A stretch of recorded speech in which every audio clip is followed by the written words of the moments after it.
1절 말씀 먼저 봉독합니다. 너희 권능 있는 자들아 영광과 능력을 여호와께 돌리고 돌릴지어다.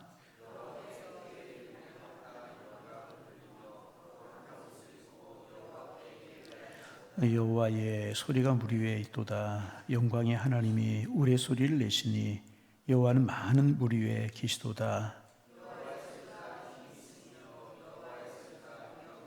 여호와의 소리가 백향목을 꺾으시며 여호와께서 레바논 백향목을 꺾어 부수시도다.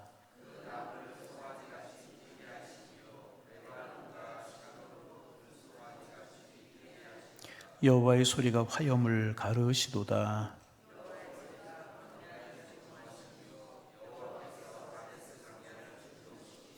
여호와의 소리가 암사슴을 낙태하게 하시고 살림을 말같아 벗기시니 그의 성전에서 그의 모든 것들이 말하기를 영광이라 하도다.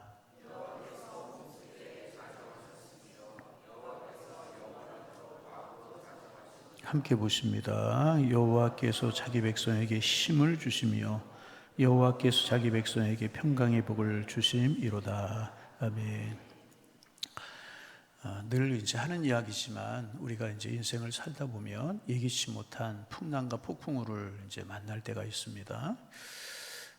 생각지도 못했던 건강의 어려움으로 인하여서 이제 고난을 당하고 경제적인 어려움들이 우리를 낙심하게 만들고 또 생각지 못했던 자녀 문제로 인하여서 우리의 삶이 흔들릴 때가 있고 그래서 우리는 두려워할 때가 있습니다. 그래서 그럴 때 하나님이 어디 계십니까? 왜 하나님 잠잠하시는 겁니까? 이제 그렇게 외칠 때가 있어요.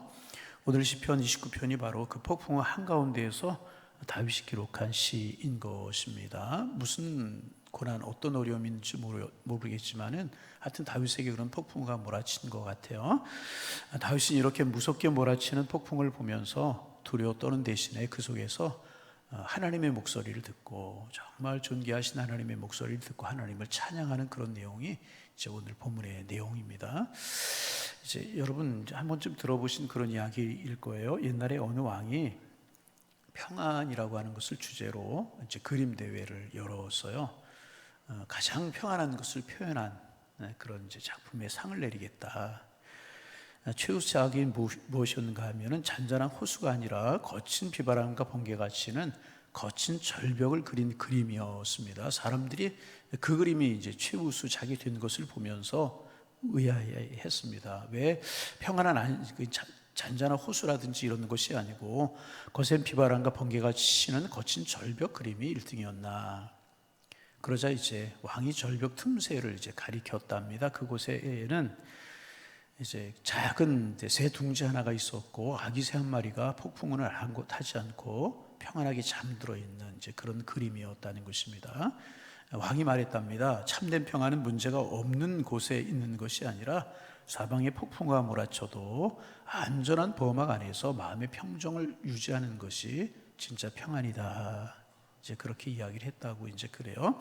오늘 다윗이 고백하는 평안이 그와 같은 것입니다. 다윗은 지금 폭풍 한가운데 있지만은 두려워하지 않았습니다. 그 거친 폭풍을 주관하신 하나님이라고 하는 요새 안에, 반석 안에 다윗이 머물고 있기 때문에 그렇습니다. 이 새벽 우리의 삶의 폭풍우 속에서 역사하시는 하나님의 권능이 우리의 마음속에 다가오고 그래서 참된 평안을 누리는 오늘 한날 우리 인생길이 되시기를 주님의 이름으로 축원합니다. 먼저 다윗은 하늘의 천사들과 이 땅의 권능 있는 자들을 향해서 이제 선포합니다. 우리 1절 2절 말씀 같이 소리내어 읽어봅니다. 1절 2절입니다. 너희 권능 있는 자들아 영광과 능력을 여호와께 돌리고 돌릴지어다. 여호와께 그의 이름에 합당한 영광을 돌리며 거룩한 옷을 입고 여호와께 예배할지어다. 여기에서 이제 권능 있는 자들이라고 표현한 이 말은 세상의 자기의 힘을 자랑하는 자들이다. 그렇게도 이야기할 수 있고 혹은 우리 하나님보다 더 의지하는 물질, 지식, 배경 이런 것을 이제 권능이라고 이야기할 수도 있습니다. 그런데 다윗은 아니다. 오직 영광과 권능은 여호와의 것이다. 그러니 하나님께만 영광을 돌리고 돌릴지어다. 그런 고백이고 또 거룩한 옷을 입고 예배하라고 하는 것은 세상 가치관과 구별된 믿음의 태도로 서라, 이제 그런 뜻인 것입니다. 그래서 우리는 염려의 옷을 입고 하나님을 바라보는, 하나님만을 바라보는 거룩한 예배자로 하나님 앞에 서야 될 것입니다. 너희 권능 있는 자들아, 영광과 권능을 여호와께 돌리고 돌릴지어다. 그에 합당한 영광을 돌리며 거룩한 옷을 입고 여호와께 예배할지어다. 다윗은 그렇게 이제 고백합니다. 그런가 하면 이제 3절부터 9절까지는 시편 29편의 핵심이라고 이야기를 할 수가 있습니다. 그런데 짧은 구절 안에 여호와의 소리라고 하는 표현이 무려 7번이나 이제 반복되고 있습니다.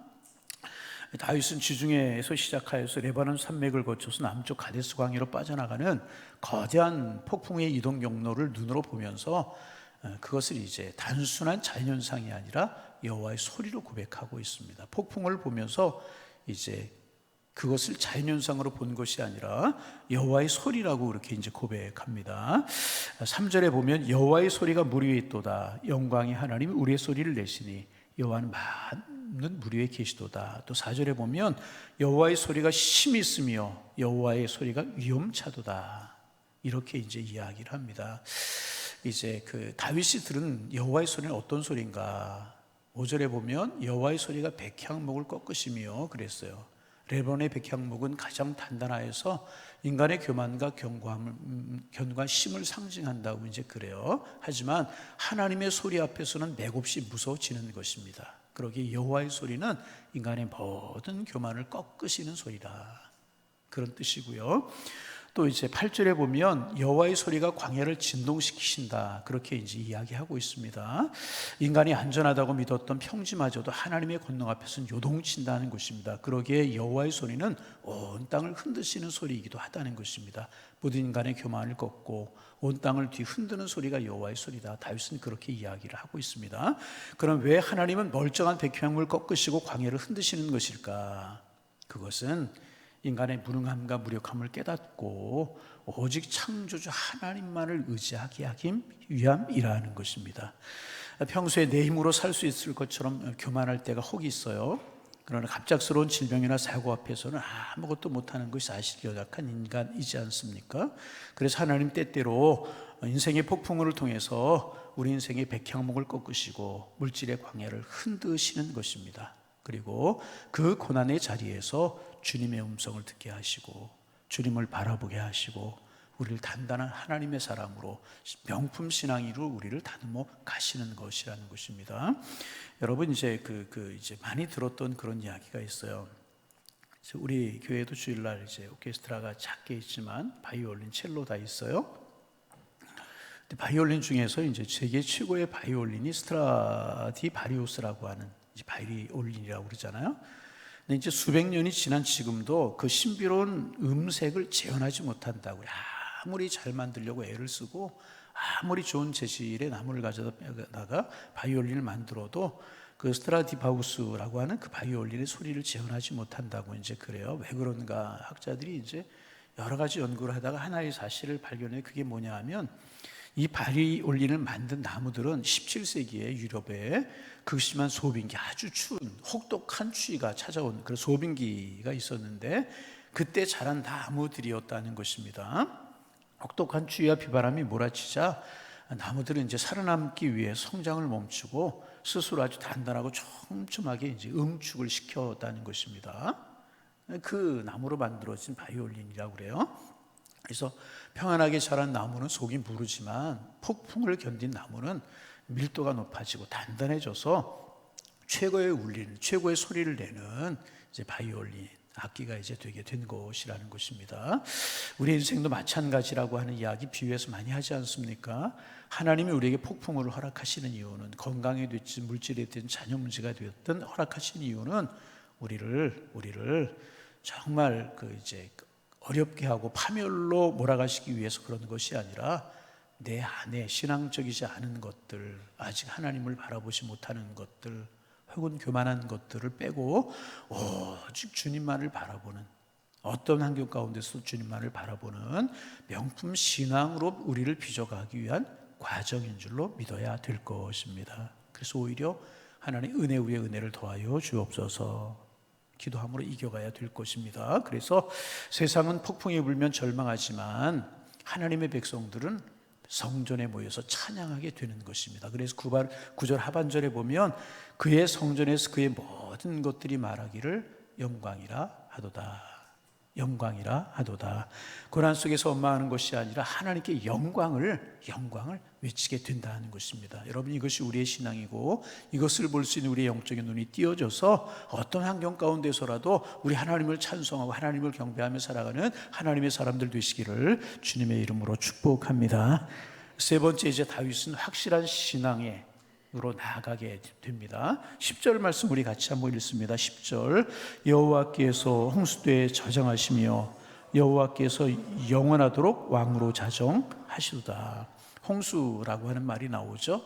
말 그대로 노아 홍수 때만 쓰인 단어, 그때만 쓰인 단어라고 이제 그러는데, 모든 질서가 파괴된 통제 불능의 상태, 그것을 홍수 때다. 모든 질서가 파괴된 통제 불능의 절망, 그런 것을 뜻하는 것이 여기 말하는 이제 홍수라는 것입니다. 그런데 모든 질서가 파괴된 그런 통제불능의 상태, 그 속에서도, 그 홍수 한가운데서도 하나님은 좌정하고 계신다는 것입니다. 그 말은 우리 하나님께서 무슨 일이 있을지라도 유동하지 아니하고 세상을 다스리신다, 이제 그런 뜻이라는 것입니다. 세상은 난리가 나고 요동이 쳐도 하나님은 당황하지 아니하시고 여전히 보좌에 앉으셔서 온 우주와 역사를 통치하고 계신다는 것입니다. 우리 가정과 일터가 홍수를 만난 것처럼 요동을 칠지라도 우리 하나님이 여전히 왕의 보좌에 앉으셔서 우리를 통치하시고 우리 가정과 함께 하시고 세상을 다스리고 계시다는 것입니다. 그 왕이신 하나님께서, 그런 왕이신, 요동치 않고 흔들리지 않는 왕이신 하나님께서 이제 폭풍을 통과한, 고난을 통과한, 고난을 이긴, 믿음으로 주님 바라보면 고난을 이긴 자기 백성들에게 축복을 마지막으로 선포하십니다. 10절 말씀, 11절 말씀 우리 큰 소리로 함께 읽습니다. 여호와께서 자기 백성에게 힘을 주시며 여호와께서 자기 백성에게 평강의 복을 주심이로다. 여러분, 하나님 멀찍이에서 우리를 구경만 하시는 분이 아니십니다.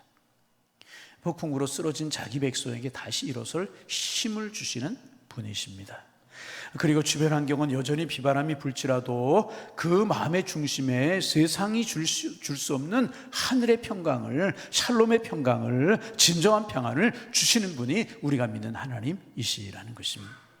홍수 위에 앉아 계신 주님이 여러분 우리의 하나님이심을 믿기에 우리는 세상을 평안하게 살아갈 수 있게 되는 것입니다. 그래서 오늘 새벽 기도회가 끝나고 이제 다시 성전 문을 열고 밖으로 나서면 거친 폭풍과 같은 일들이 우리에게 몰아닥칠 수가 있습니다. 우리의 마음을 뒤흔드는 그런 뉴스거리들, 또 사람의 말이 우리를 얼마나 힘들게 할 때가 참 많이 있습니까? 또 영적인 폭풍들이 몰아닥쳐서 너 이제 어떻게 살래? 폭풍우처럼 우리에게 다가올 때가 있습니다. 그때 세상 소리에 귀를 닫고 홍수 위에서 여전히 왕으로 다시는 하나님을 바라보며 살아가는 우리가 될 수 있기를 바랍니다. 그 거친 폭풍을 다스리시는 분이 바로 나를 위해 독생자 예수님까지 내어오신 나의 하나님이심을 우리가 믿음으로 바라볼 때 우리는 그 속에서도 감사할 수 있고 흔들리지 아니할 수 있고 믿음의 길을 걸어갈 수 있게 될 것입니다. 그래서 인생의 겨울과 폭풍 속에서 나를 명품 신앙인으로 빚어가시는 주님께 내 삶의 왕으로 좌정하여 주옵소서, 내 삶을 인도하여 주옵소서, 내 오늘 살아갈 수 있는 새 힘을 주옵소서. 우리가 기도할 때 정말 생각지 못했던 평강으로, 감당할 수 없는 기이한 평강으로 우리의 마음과 생각을, 우리의 삶을, 우리의 가정을, 우리 인생을 지켜주실 것입니다. 그래서 홍수에 저장하시는 왕 되신 주님을 깊이 경험하고 또 그 주님과 깊이 동행하는 삶을 살아서 정말 평강을 누리고 주님 은혜입니다, 사랑입니다 늘 고백하며 찬송하며 살아가는 우리의 삶이, 한 달의 삶이 되실 수 있기를 주님의 이름으로 축원합니다.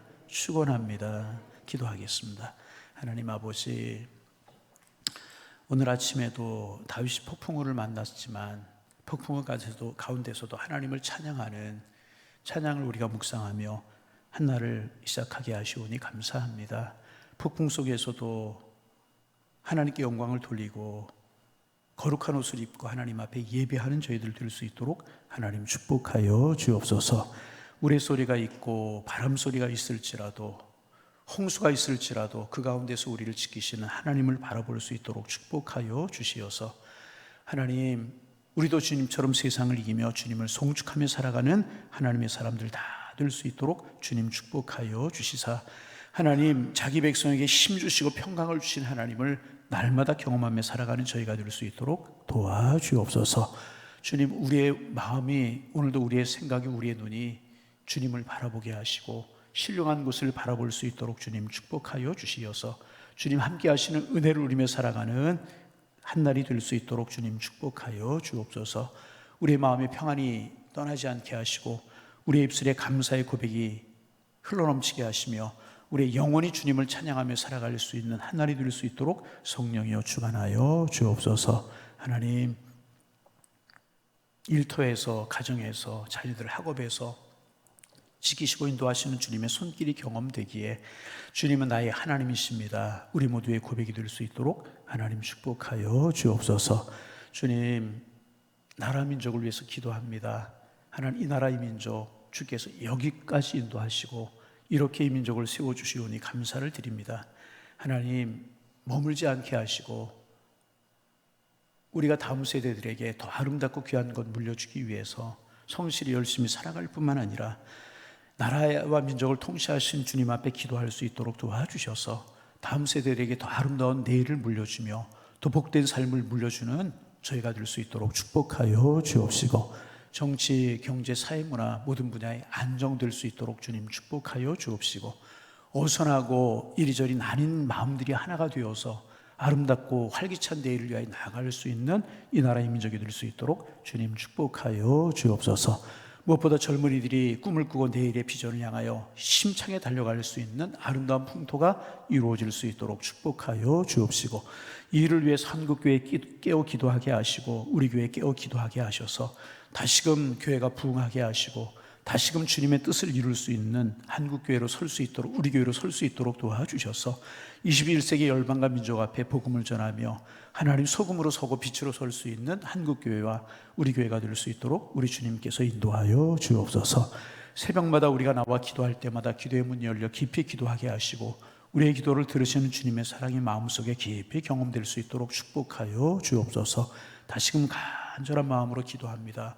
오늘도 주님을 바라보며 주님을 찬송하며 주신 평안 누리며 살아갈 수 있는 은혜의 한 날이 될 수 있도록 하나님 함께하여 주옵소서. 예수님의 이름으로 기도하옵나이다. 아멘.